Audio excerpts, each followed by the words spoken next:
Everybody Hates Rand is a Wheel of Time podcast that will contain spoilers for all 14 books. So if you're anti-spoiler, stop this, read all 14 books, and come back. We'll be here, waiting. Our title is a joke and is meant to be taken as such. Everybody in this context refers to us and our cats. You are free to feel however you want about Rand. He's a fictional character. Please don't DM us. The world is a mess, Dark One stretching out his hand. The dragon's reborn, the fire's been fanned, but everybody hates Rand. Everybody hates Rand. Everybody hates Rand. Okay, listeners, let's see if we can finish this episode before the light fades from the sky and the hope fades from our hearts. This is Everybody Hates Rand, your friendly neighborhood Wheel of Time podcast. I'm Emily Jushaw. And I'm Sally Goodger. And Ed is also here, your favorite co-host, of course. Yeah, Ed purring up a storm. I don't know why he's of late decided that, recording hour is just Ed's hour to also be on the couch. Speaking of neurotic cats, here's Randall Thor. I feel like dragons and cats are sort of adjacent. Yeah, that's at least fair. the way that they're often characterized. I Love feel... shiny things. Greedy. Need to be entertained 24/7. Kind of lazy. Yeah, kind of lazy. That's so interesting. If we were going to put the animal kingdom into a false binary of cat and dog. Yeah, dragons would be on the cat scale, Yeah. I feel. Yeah, that's so interesting. What's a mythological creature that would be a dog? I suddenly cannot think of a single mythological creature. Like a chimera or something. Yeah, I don't chimera. know. What's sort of cheerful? Yeah, what is sort of cheerful? What animals are not cheerful? I feel like a lot of bird-based animals end up being sort of dog-like. Yeah, kind of like griffin status. Yeah. Are often even though cast griffins as... are literally aren't griffins lions and birds? Yeah, I think isn't it like a animal, like a bird head, horse-ish body, lion kind of end. Can't remember. All I know is that there's a lion involved, so yeah, you'd think it would be cat, but no, it's but dog. it's often, I feel, cast with dog-like behavior, which is really interesting. Yeah. Okay. What a fun sidebar. Yeah, someone should hire us to write a bestiary. Is that what it's called? Yeah, we'd be great at writing a bestiary. That was an extremely good joke in Teen Wolf, Yeah. by the way. Yeah. The original, not the original movie, but the TV series. Sure. When a bestiary got involved, and Stiles Stilinski's smart character was like, a bestiary. And everyone was like, is that a sex Bestiality? thing? And he was like, oh my god. He was like, no, you dumb bitches. Dumb fucks. We're talking about an encyclopedia of mythological beings. Which surprisingly wasn't very helpful throughout the rest of the show. Really know why. In identifying the various magical beings that appeared. I also don't know why they need a bestiary when Google exists, but I like the vibes of having a book of magical creatures. Their ancient book that only Lydia can read because she reads Latin for some reason. Because she's smart. She's like their savant. She's like their min-maxed intelligence character, Yeah. Okay.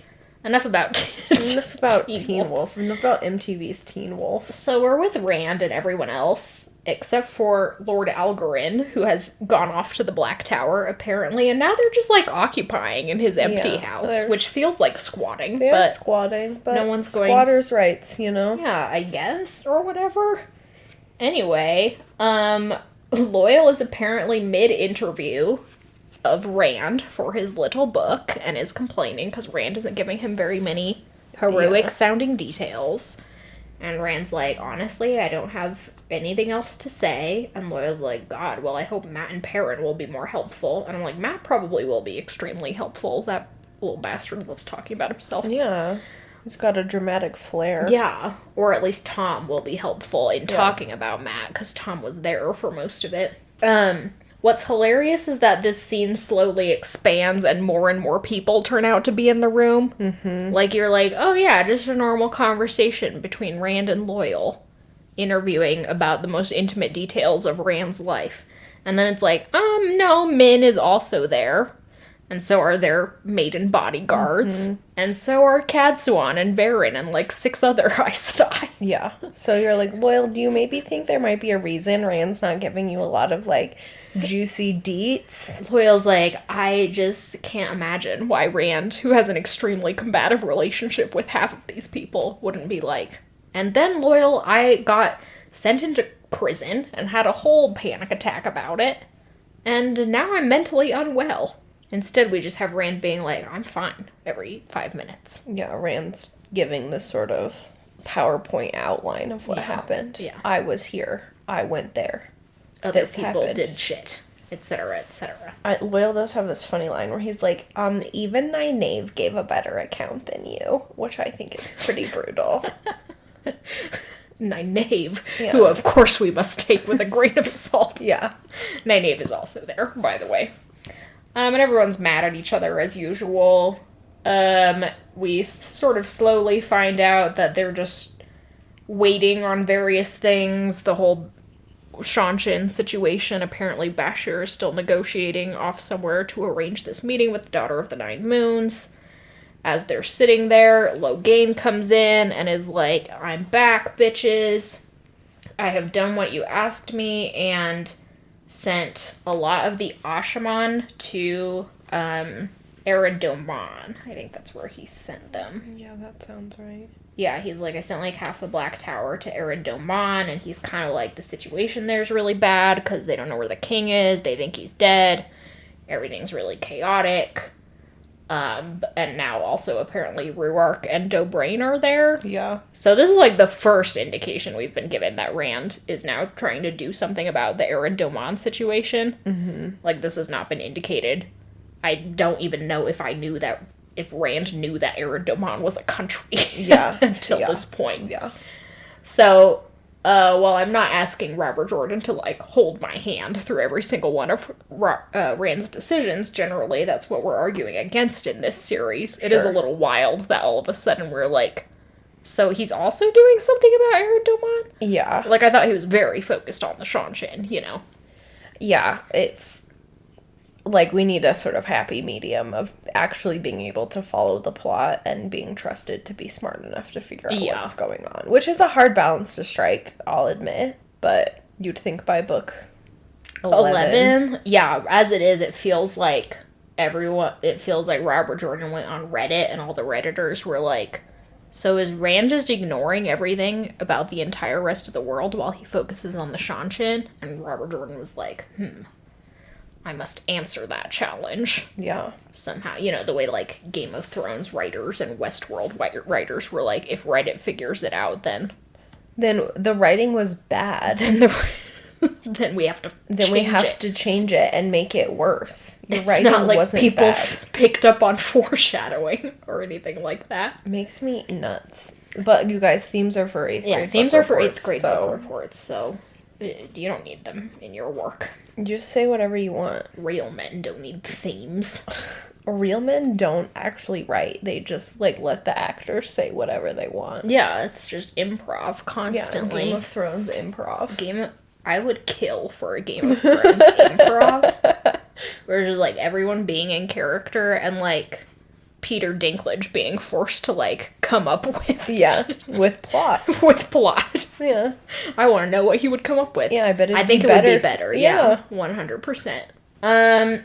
Logain or someone else also brings news that a bunch of Ogier... Not a bunch of Ogier. 3 Ogier have arrived, finally, after, like, 6 books. Loyal's mother, fiance, and random mentor guy have caught up to him after literally globe trekking. Yeah. And Loyal's all panicky and upset about that, but everyone's like, yeah, you gotta face it sooner or later. And he's like, and goes up to get married, like, within 30 seconds. It is astounding how quickly it happens. Logain is like, Rand, you're still not taking me seriously. Mazrim Tem, like, took Urashaman's names off the traitor list and claimed it was a big mistake, but he is, like, 100p gathering and making his little cult within the Black Tower cult Yeah. bigger and scarier. And Rand's like, come on, man. Like, what does he have to gain? Yeah. So, like, why would he possibly, if he wanted to undermine me, why would he get so many Ashaman? And stuff like that. And Logain's like, I mean, at a certain point, he couldn't stop you from getting more Ashaman. Like, he couldn't be in control of literally everything. Yeah. So things just, like, happened. But also, like, it is to Mazrim Tem's benefit to make the Black Tower as big as possible. I don't know why everyone is like, it isn't. Because, Rand, you're not doing anything with the Black Tower. Yeah, like it's pretty standard logic that if you're building a force, an army, you want it to be as big as possible in order to handle any future threat. Yeah, like, there's no guarantee, Rand, that the men in the Black Tower are going to be loyal to you specifically, like, because you haven't been there. Yeah, like you are. You've just, like, perfectly set up this little experiment for Mazrim Tem to see how well he just, like, set up the Stanford prison experiment with Mazrim Tem and been like, okay, go for it. And Mazrim Tem's been like, great, an entire situation where I am the sole person in power and I can exert that power however I see fit, including the oft-forgotten, once I have 13 channelers and a murderer or whatever the fuck it is, I can turn people evil. Yeah. Oh, yeah.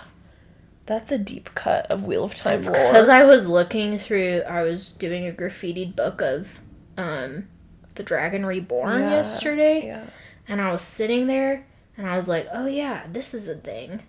And it's sort of like, spoiler alert, we find out that that's happening at the Black Tower.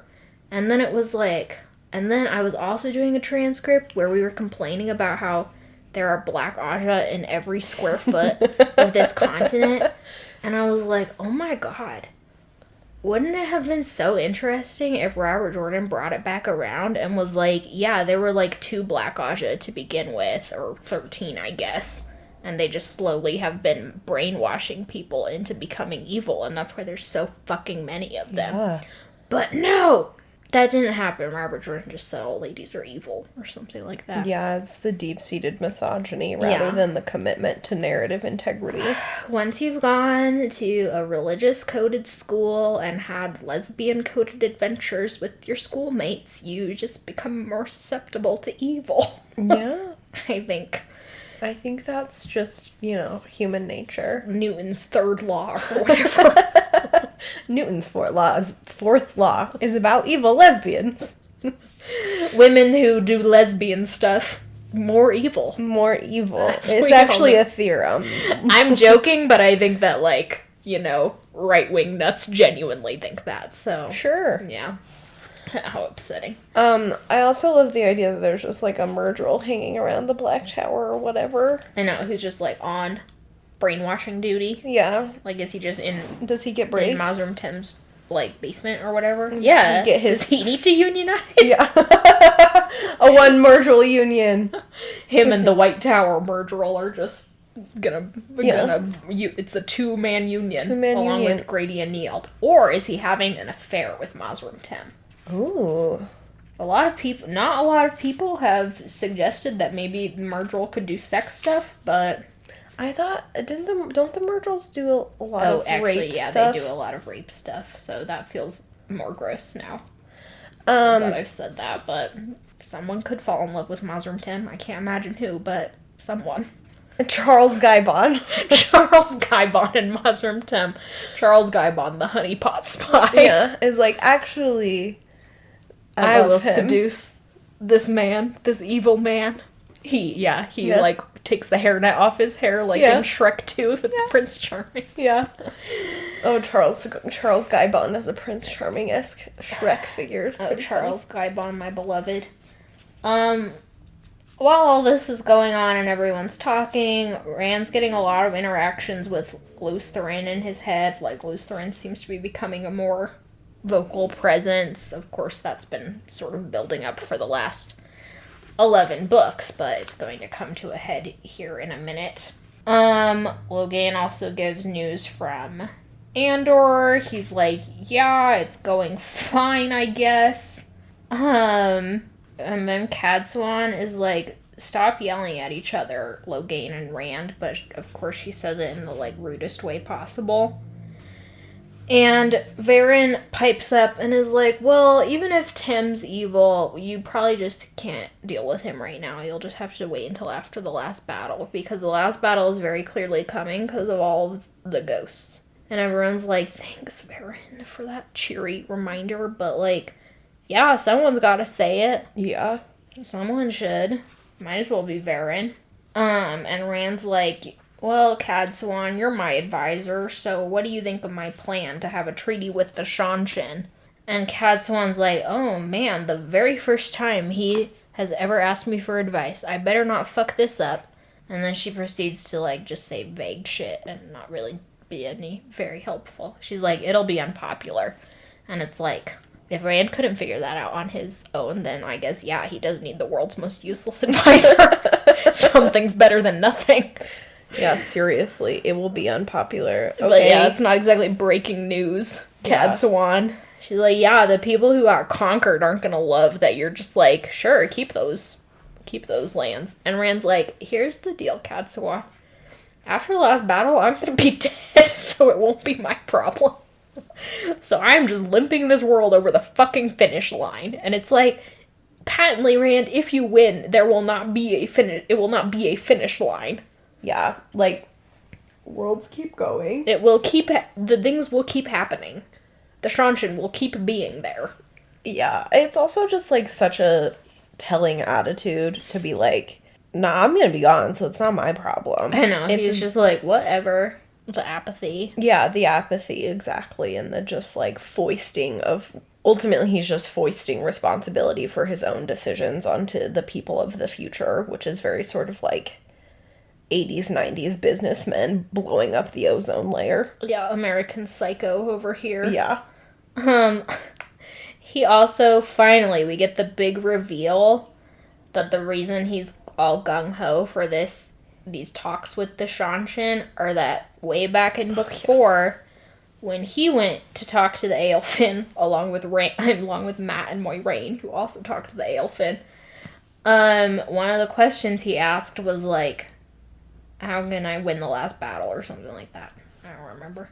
And they told him the north and the south must be one, and the east and the west must be one, and that's your only chance. And Rand's like, first I thought that meant you just need to conquer the whole world.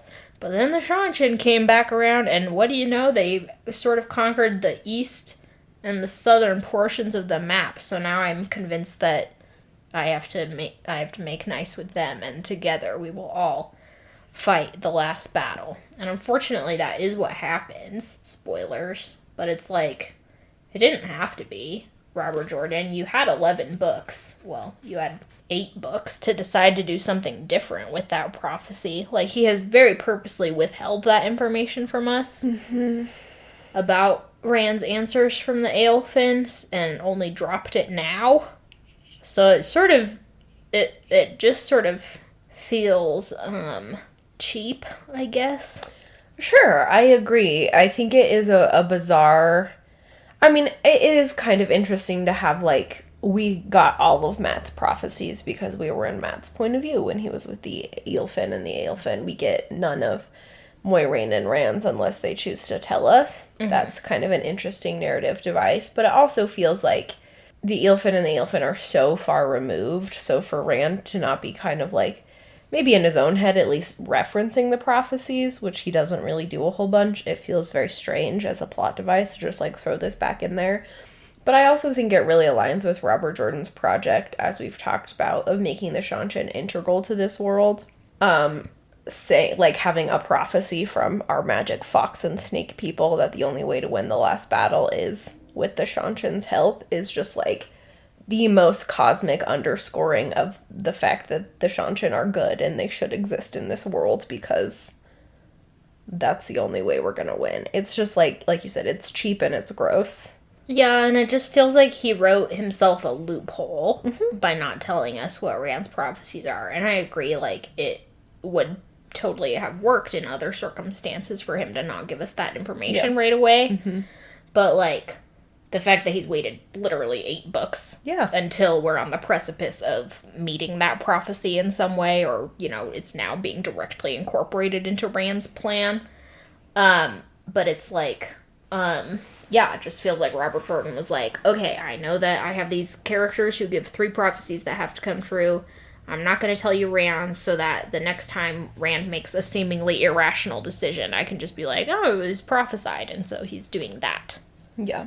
And it's like, you could technically justify a lot of Rand's actions that way by having this prophecies of the dragon thing also that we don't know the details of, generally speaking. But, whereas sometimes the prophecies and Rand's interactions with them are very rewarding, as in book 3, when Rand decides to go directly to the Stone of Tyr to get Kalendor, because it's one of the very few prophecies that, like, is sort of like a how-to guide. Sure. As opposed to just being vague and sort of upsetting. Like, that's kind of interesting, and it's fun to see the sort of self-fulfilling prophecy be made manifest in that way.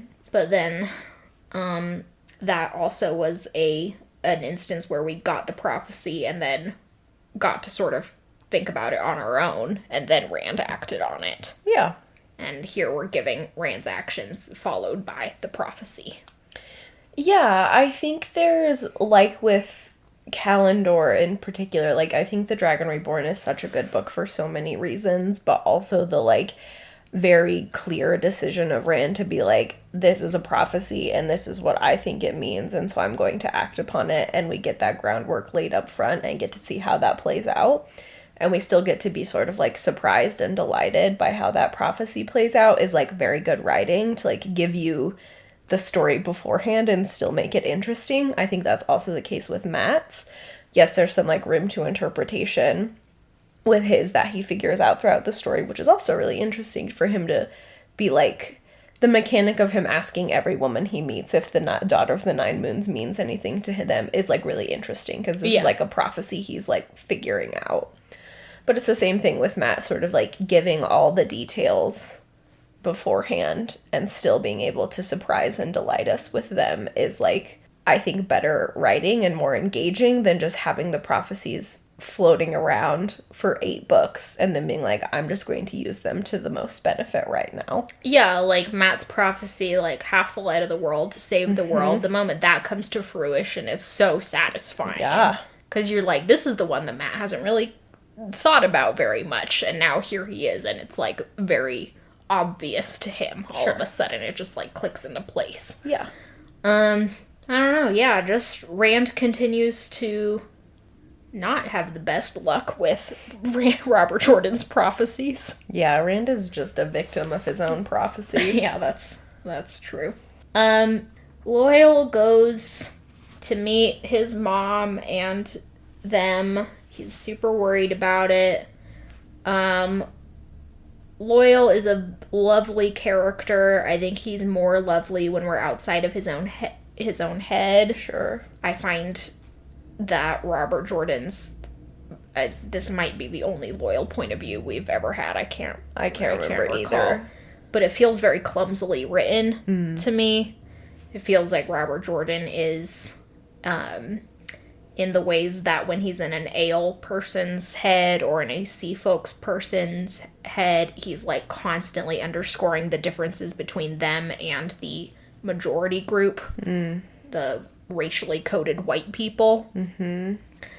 And so being in, like, Loyal's head is kind of like being in an alien's head in a strange way.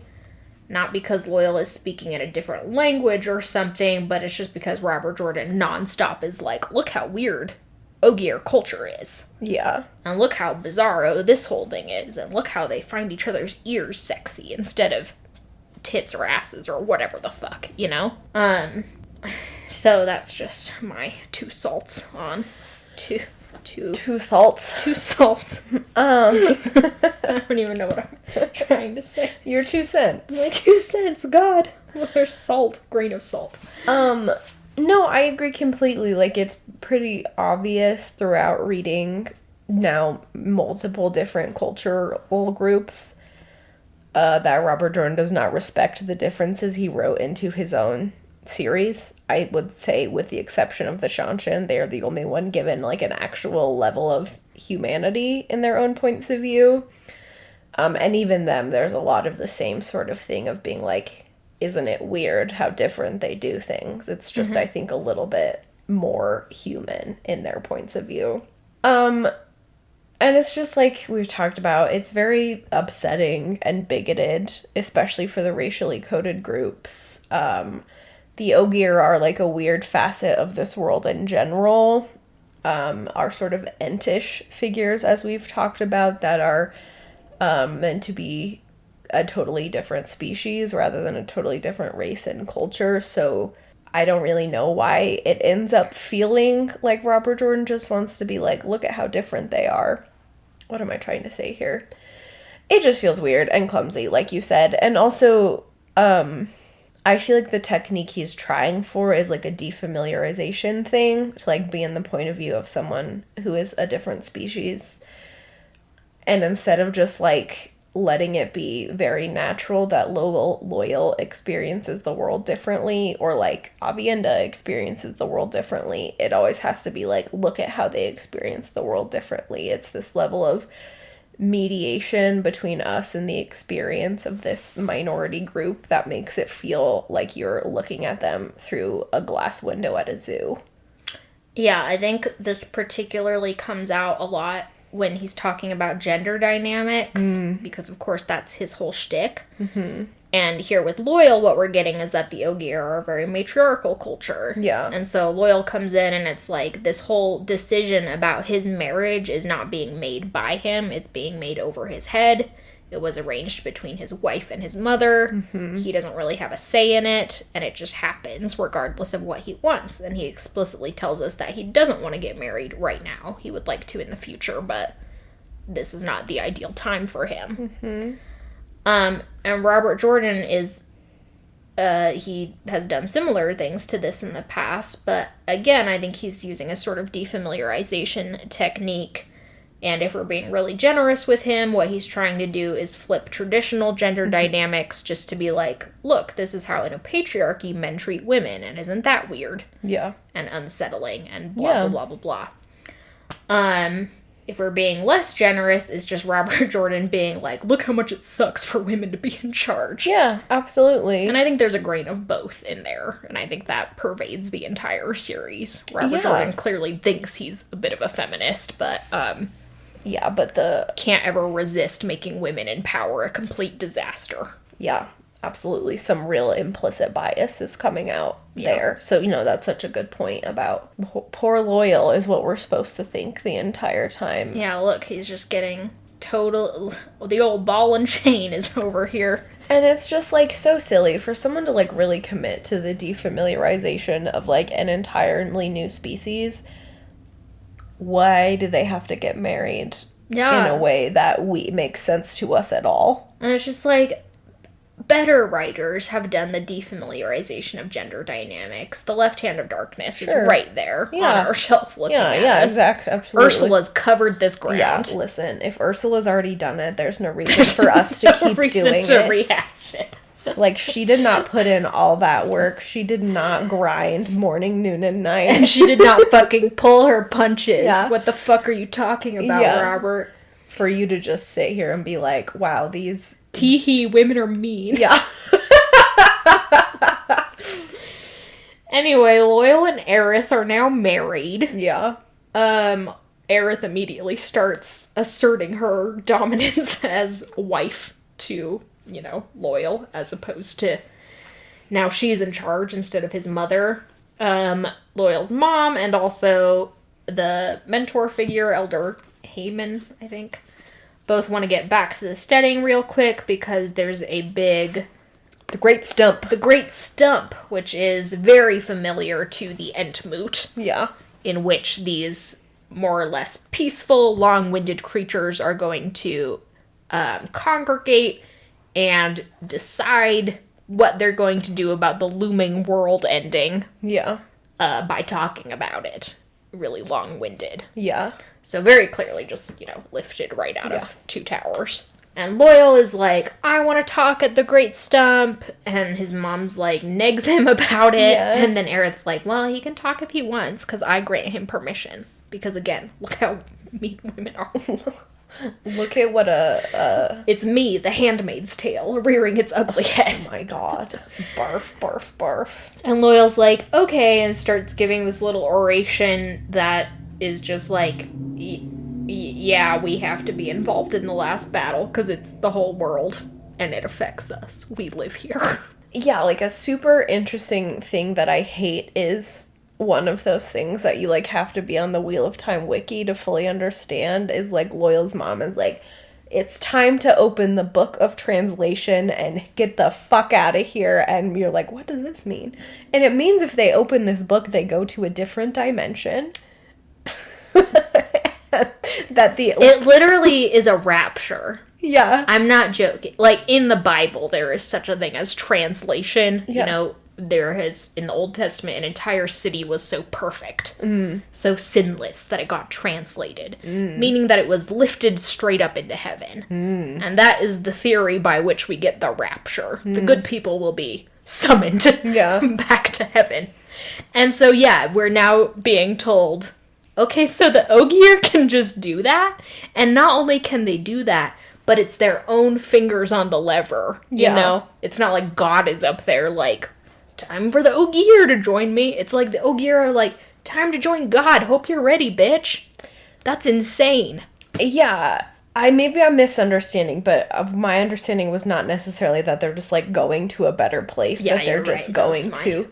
No, I mean, it very much has that idea of, like, okay, so they just have this, like, crazy godlike magic to transport themselves away from a bad situation, to translate themselves into a different reality where hopefully the apocalypse is not happening, and they're just totally in control of that, and the creator is not like, hey, besties, I don't know, or is like, were the Ogier given this because they are such sinless, perfect creatures? It's very strange and bizarre, and I'm obviously not well enough versed in the Bible to know that, but that is so interesting to, like, think about it in context of the rapture. Yeah, like, it sounds like here what's being presented is, like, in biblical language, the D&D spell plane shift. Sure. They're just moving to the left or whatever, to a place where the last battle can't hurt them. Yeah. Wherever that is. But again, that's buck wild, and I think if we lingered on it a little more, we would be able to explore, like, the implications of that. Yeah. Like, what it means that the culture could have pieced out at any time. Yeah. Like, could they have pieced out back when the world was broken? Yeah. Is this a newly discovered thing? Yeah, the little snippet I've read on the Wheel of Time wiki was, like, the Ogier had translated themselves to this plane. Oh, that's how they got here. That's how they got here, and I can't remember the timeline. It was, like, obviously a long-ass time ago, something, Trolloc, something, I don't know. And it's like, what? So, like, at least they know it works, because my first thought is, like, what if it's just a book? Cult. Yeah, cult, that's some cult shit, man. You open a book and it's just, like, blank. It's just like the Mean Girls burn book. You guys are so stupid. Heart the creator. It's like, what's the entry about Regina Regina I don't know. Yeah, it's so wild. So, like, Loyal's argument is like, no, we can't. Loyal's mom wants to open the book of translation, and Loyal's like, no, we're a part of this world. Yeah, we gotta Let's fight for it. How do we know if they'll lose the last battle here that it won't fuck up a bunch of other dimensions? Yeah. And I just, like, cannot understand this series is, sure, Wheel of Time's peppering in of multiple dimensions, just, like, occasionally for flavor. Occasionally to be like, oh, no. Don't get it twisted. The multiverse is real. Yeah, and you're just like, okay. I mean, it adds like a very interesting depth to the series. I just feel like it's really strange to add in such a fascinating, like, thing and just be like, we just hint on that a little bit. Yeah, they, like, really went hard on it in book 2. Yeah. And after that, we've just been, like, the occasional reminder that Rand didn't just hallucinate that entire experience. It was just some which sick honestly shrooms. might have been more interesting. while he's talking, Loyal's looking out the window, and he sees a whole army of Trollocs advancing on the manor house. So he and Elder Heyman grab axes and raise the alarm. Back down with Rand and everyone else. They look out the window and see the same thing. Rand actually, like, his spidey senses tingle from shadow spawn coming at them. And there's, the scene is just Rand and all the other channelers, just, like, from where they're standing at the windows, just, like, human meat grinder, but it's Trolloc meat grinder. And it's, like, first of all, tactically hilarious that the Trollocs are like, we will just... Like, this is just a house surrounded by, as far as I know, nothing. Yeah. They're just like, we'll just run out into the open in this house inhabited by, like, 15 of the most powerful channelers. Yeah, it also seems like they're only approaching from, like, one direction rather than, like, you know, surrounding the house, dividing your forces. So, like, what's the game plan here, yo? No idea. The point of the scene is that Rand is channeling, doing his thing. As he starts channeling, he's, like, doing weaves that Luz Thurin is sort of telling him to do. And then Luz Thurin takes over and is channeling for Rand, which is, of course, a very scary experience. So he's doing these crazy weaves, like, that are just, like, Age of Legends war crime shit. Yeah. And at a certain point, like, Rand's all panicked because the Saldeans are out in a barn and it's on fire, and he's like, Luz Thurin, we have to put out the fire, and Luz Thurin's just like, doo-ba-doo-ba-doo, I'm just killing Trollocs. So Rand has to be like, Loghain, put out that fire, which Loghain does. And then when all the Trollocs are dead, like, Rand's like, okay, Luz Thurin, we can let go of the power now. And Luz Thurin's like, no, never. I am evil now. No, Luz Thurin's, like, super depressed. He's, like, mega depressed. And he's like, maybe we should just blow ourselves up like we did last time. And Rand's like, no. Alternatively, we could not do that. Yeah. And everyone's like, Loghain's like, Rand, why are you holding so much of the one power? And everyone's like, oh my god, Rand, what's going on? And Rand's like, been like, I'm fine this entire time, and he's still like, I'm fine. In Rand's head, he's like, I'm gonna be honest, things could be more fine. Yeah. But he's like, Luz Thurin, please just stop it. And finally, he, like, makes this sort of deal with Luz Thurin, where he's like, we can die at the last battle. Or at least that's how Luz Thurin takes it. So Luz Thurin gives up the one power, and Rand stops channeling and does not blow himself up and do good job, Rand. an atomic bomb again. So It's me, Oppenheimer. I find this scene really fascinating. Yeah. And I honestly feel a little cheated that this is the first sort of scene we're getting like this. Like, we've been similar to Loyal's marriage and the prophecies. This is another thing we've been, like, teetering on for the course of the series. Like, how much is Luz Thurin real? How much is he able to communicate with Rand? How much is he able to interact with Rand? All of these different things. And I still feel like many of the scenes we get with Luz Thurin are very interesting, despite the fact that he says stuff like, women can only be kept in cages. Blah, blah, blah, blah, blah. Luz Thurin sometimes is like that vine that's like, the souls of the innocent, and Rand's like, a bagel. A bagel. Like, despite the fact that he is, like, very emo and very absurd, like, it's such an interesting concept and such an interesting plot device in this story, and for this scene to just finally happen where he just comes, like, barreling into reality one way or the other, and even then there's a little bit of, like, it still could be Rand. Yeah. Who knows? And it's so interesting to have this idea of, like, the madman in your head Pinocchioing you through truly horrific magic. Like, one of them is a gateway that's constantly opening and closing to different places, and just sending the Trollocs who knows where, and, like, cutting them in half and literally shit. Called a death gate because they can't survive going through gateways. So it's just like, yep, anyone who touches it dies. Yeah. I also think it's very interesting that Shadow Spawn can't go through gateways. Like, that's such a little plot device that Robert Jordan wrote in for himself to be like, and that's why they haven't been teleporting everywhere this entire time. Yeah, okay, whatever.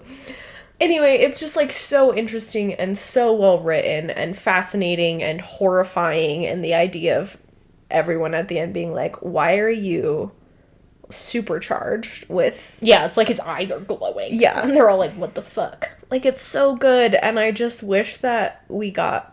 Just, like, again, not to lament, again, the length of the series, but the fact that we're able to drag out this conflict with Luz Therin up to halfway through book 11, when we finally get this sort of, like, powerhouse showdown. I don't know. Yeah, and it's resolved quite quickly. Yeah. Not in this scene specifically. Like, this scene is kind of like, ooh, like, this could happen again, you know? But, like, Rand will more or less resolve his problems with Luz Therin, spoiler alert, at the end of the next book. And so we're given only, like, a book and a half of this sort of, like, teetering onto physical reality of Luz Therin, because while Luz Therin has affected Rand's reality up until this point, Yeah. very much so, he has not, like, actually been doing physical things in the real world, and so that's not something we have to worry about very long. So yeah, I would have liked this scene to be a book or two earlier. Yeah, I agree. And then I would have liked to explore, like, the consequences of that a little bit more. Yeah. Just quick before we end, another thing that happened in this little section was that while Rand was thinking of Matt and Perrin, he too can now telepathically know where they are and what they're doing. He also is, like, sees Moradin's face. And he concludes pretty quickly, and again, it's quite funny that he's just concluding this after 4 books of us not having any sort of indication of this. He's like, yeah, that's that dude I saw in Shadar Logoth when I killed Samael, so it must be because our balefire touched. And the spookier thing is, if I can see him, he can also see me, so... Dun, dun, dun. But Rand is also convinced that this is not one of the Forsaken. Yeah. He's like, he just must be, like, a high-powered dark friend. And it's like, you guys are so stupid. Why won't anyone blame the Forsaken? I know. Just blame the Forsaken. They're right there. They're easy. It's like how I blame Ronald Reagan every day. Well, you should. Ronald Reagan did a lot of bad things. Yeah. But those are those 2 chapters. Yes. Next time we will still more or less be with Rand, with, I think, a few slight detours. As he is starting to move forward with this plan, so yippee-ki-yay, motherfuckers. Thanks for listening. Yeah. Thanks to Glenna McKenzie for our theme song. Thanks to our patrons on Patreon and our followers on social media. Yeah, you guys are the best. Do you have anything to add? No. Do you have a sign-off? I do. This weekend I went to Barnes & Noble looking for a book that my therapist wants me to read. I was just seeing if I could pick it up rather than order it, you know, because it's fairly popular. So I was in the, like, self-help wellness, personal wellness section of Barnes & Noble, where I don't usually venture. Some good stuff in there occasionally. And I was on the, you know, looking from the author by last names, and there was this guy standing in front of the, bookshelf that I needed to get to, so I was, a little bit off to the side of him, you know, scanning, trying to maintain a respectful distance for social reasons and COVID reasons. Mm-hmm. And he turns to me, yeah, I know, and was like, hey, can I ask you a weird question? And no, first he was like, I'm so sorry to bother you, but can I ask you a weird question? And I was like, okay. What? Yeah, and he points to a book called Humble. Something like Recovering from the Trappings of a Narcissistic World. And he was like, would you be offended if your husband gave this to you? And I was like, I think I would be quite taken aback, yes, if my husband gave me a book basically calling me a narcissist. And he was like, yeah, that's what I thought. Thank you. And just walked away.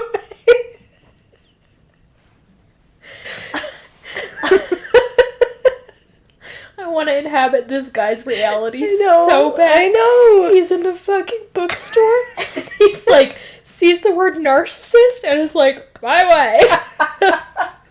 My wife. Maybe I should get this for her as a gift. I know. It was so wild. I better ask a strange woman about it. Yeah.